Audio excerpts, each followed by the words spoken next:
olimlarga doim hayotliklarda da o'tganlardan keyin ham toshlar otiladi, doim tushunmovchiliklar bo'ladi. Buning sabablari ko'p. Xususan Hazratimiz haqlarida ham bir necha holat sodir bo'lmoqda.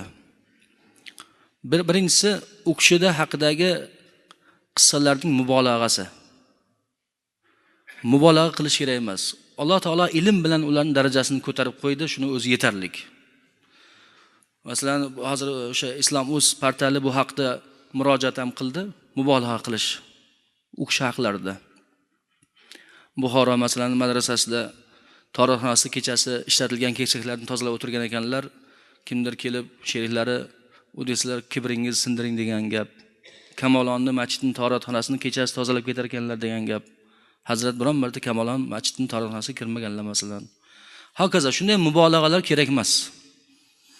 Endi eng yomoni bu ko'proq shu mazhabsizlardan chiqyapti bu gap. Hazratning sha'nlarida yomon gap gapiruvchilar paydo bo'lib qolyapti. Aynan meni o'zimga shunaqa topshiriq bo'ldi. Jumada shuni gapiring, sababi shu yonimizdagi bozorda shu fitna ko'p aylanyapti.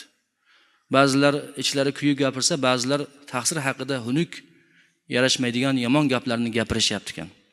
Shular haqida shahar qozi domlasi muhtaram Anvar hoji domla tayinladilarki, siz gapiring. Men ham bir jumaga chaqirsangiz borib aytaman, shu narsani oldini olaylik degan ma'noda. Men hozir aytmoqchi bo'lgan gaplar birodarlar, Hazratni himoya qilish uchun emas, o'zimizni himoya qilish uchun aytmoqchiman. Shu gaplarni gapirayotganlarni himoya qilish uchun aytmoqchiman. Sababi luhumul ulama masmuma. Ulamolarning go'shtlari zaharlangandir, zaharlik go'sht. Kim ulamoning go'shtini yesa zaharlanadi. Ulamoning go'shtini qanday yeydi? Ulamoni g'iybat qilsa, go'shtini yegan bo'ladi. Ulamoni g'iybat qilgan, ulamolarga yomonlik qilgan odamni hamma vaqt ko'rgansiz. Dunyoning o'zida xor bo'lishlik boshlanadi ularda.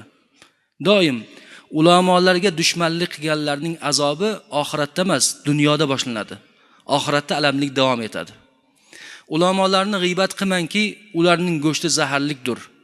Uni g'iybatni qilib go'shtni yegan odam zaharlanadi, xor bo'ladi, kasal bo'ladi, baraka ketadi, boshqa bo'ladi, hokazo. Ana shu ma'noda aytmoqchiman.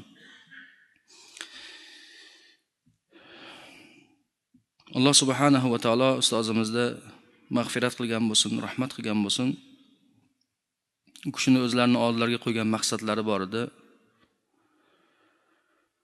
Maqsadlariga astoydil harakat qilib yondoshdilar. Ixlos bilan hech bundan og'ishmadilar. Hoya havasga, dunyoni rohat bilan o'tkazishga, dam olishga berilmadilar. Harakat qildilarki, ulgurib qolishga. U kishi ulgurdi.